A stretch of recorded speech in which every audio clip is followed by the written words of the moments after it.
सोचिए मुंबई में बैठे बैठे किसी ने अपने फोन पर बस एक बटन दबाया और अमेरिका के एप्पल कंपनी का एक शेयर खरीद लिया। स्क्रीन पर तुरंत ऑर्डर एग्जीक्यूटेड लिखकर आ जाता है। सब कुछ एक पल में हो गया है ना। पर्दे के पीछे ये एक क्लिक एक अदृश्य दुनिया को हरकत में ला देता है। एक ऐसी मशीनरी जो देशों, समंदरों और टाइम जोन के पार काम करती है। आज हम उसी मशीनरी के 3 सबसे बड़े और सबसे कह सकते हैं जरूरी पुर्जों की कहानी समझने वाले हैं। ये वो नाम है जो शायद आपने कभी कभार सुने होंगे, लेकिन जिनके बिना आज की दुनिया का फाइनेंशियल सिस्टम शायद एक दिन भी नहीं चल सकता। हम बात कर रहे हैं बैंक स्विफ्ट, डीटीसीसी और यूरोक्लियर की। हमारे पास जो जानकारी है वो इन तीनों की बनावट और इनके काम करने के तरीकों के बारे में काफी कुछ बताती है। तो हमारा मिशन साफ है, ये समझना कि पैसों और एसेट्स का ये जो अदृश्य जाल है, ये कैसे काम करता है, ये एक दूसरे से अलग कैसे हैं और ये कैसे पक्का करते हैं कि हमारा पैसा सुरक्षित अपनी मंजिल तक पहुंच जाए। तो चलिए इस अदृश्य दुनिया में एक गहरी छलांग लगाते हैं। ठीक है, तो हमारी कहानी के पहले हिस्से पर आते हैं। मैंने मुंबई से एप्पल का शेयर खरीदा, तो सबसे पहला काम क्या होगा? मेरे पैसे भारत से अमेरिका पहुंचने चाहिए। अब मेरा भारतीय बैंक अमेरिका के उस ब्रोकर के बैंक से सीधे बात कैसे करेगा? यहीं पर आई थिंक हमारा पहला किरदार स्विफ्ट आता है। Interbank financial telecommunication. काफी लंबा नाम है। हाँ, बहुत। तो असल में ये फाइनेंस की दुनिया का एक पोस्ट ऑफिस है, या कह सकते हैं एक सुपर सिक्योर व्हाट्सएप ग्रुप जो सिर्फ बैंकों के लिए है। एक बहुत बड़ी गलतफहमी ये है कि स्विफ्ट पैसा भेजता है। वो पैसा नहीं भेजता है, वो पैसा भेजने का ऑर्डर यानी एक मैसेज भेजता है। अच्छा, तो ये सिर्फ एक मैसेजिंग सर्विस है। मतलब मेरे बैंक ने अमेरिकन बैंक को एक मैसेज भेजा कि भाई इतने डॉलर्स इस अकाउंट में डाल दो, बस इतना ही। फिर इसमें इतना खास क्या है? देखिए, खास है इसका स्केल और इसका स्टैंडर्ड। सोचिए, दुनिया में हजारों बैंक हैं, सब अलग अलग भाषा और सिस्टम इस्तेमाल करते हैं। स्विफ्ट उन सब के लिए एक कॉमन भाषा, एक कॉमन फॉर्मेट बन गया है। हर बैंक का एक यूनिक पता होता है, जिसे हम स्विफ्ट कोड या BIC कोड कहते हैं। जब भारत का बैंक अमेरिका के बैंक को मैसेज भेजता है, तो वो इसी कोड और एक तय फॉर्मेट में भेजता है। इससे कोई कंफ्यूजन नहीं होता, कोई गलती की गुंजाइश नहीं रहती। सब कुछ ऑटोमेटेड और बहुत तेजी से होता है। यानी ये बैंकों के लिए एक तरह की यूनिवर्सल भाषा है। लेकिन आपने कहा कि ये सिर्फ संदेश भेजता है, पर आजकल तो संदेश भेजना कोई बड़ी बात नहीं है। फिर इस पुराने से सिस्टम में इतनी ताकत कहाँ से आती है? हम अक्सर सुनते हैं कि किसी देश पर पाबंदी लगाने के लिए उसे स्विफ्ट से बाहर कर दिया। आपने बिल्कुल सही नस पकड़ी है। स्विफ्ट की असली ताकत उसके नेटवर्क में है।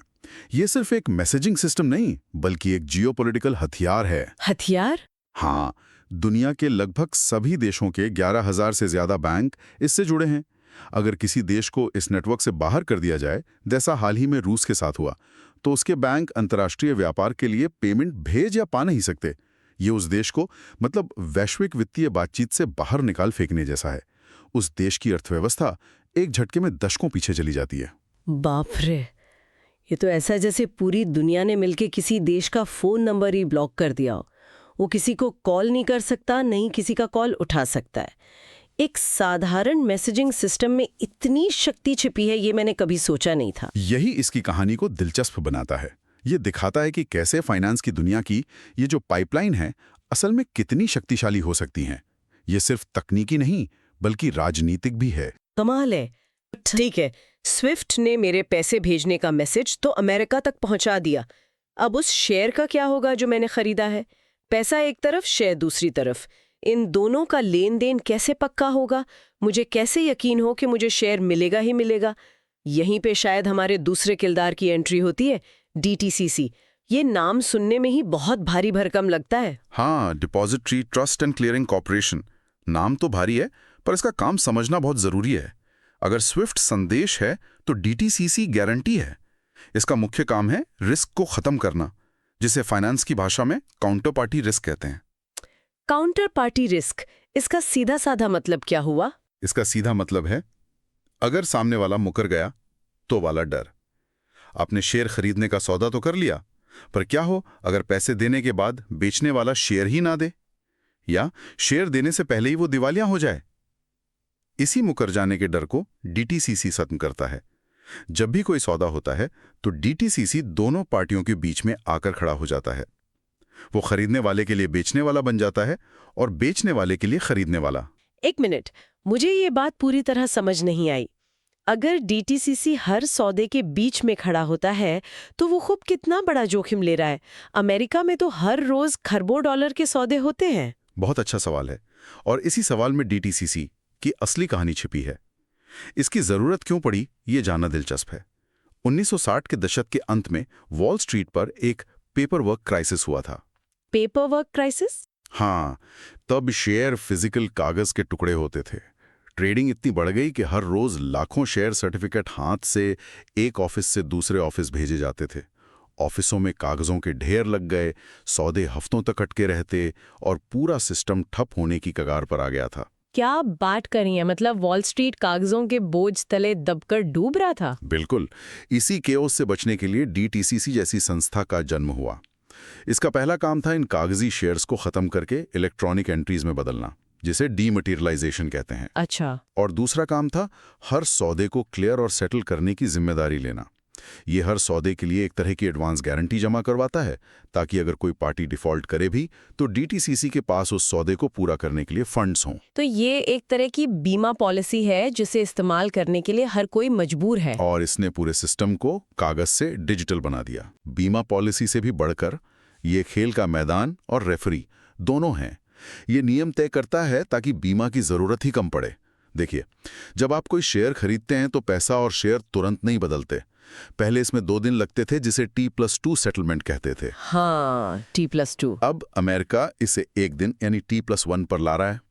ये जो 1-2 दिन का गैप है, वही सबसे बड़ा जोखिम है। डीटीसीसी इसी गैप को संभालता है।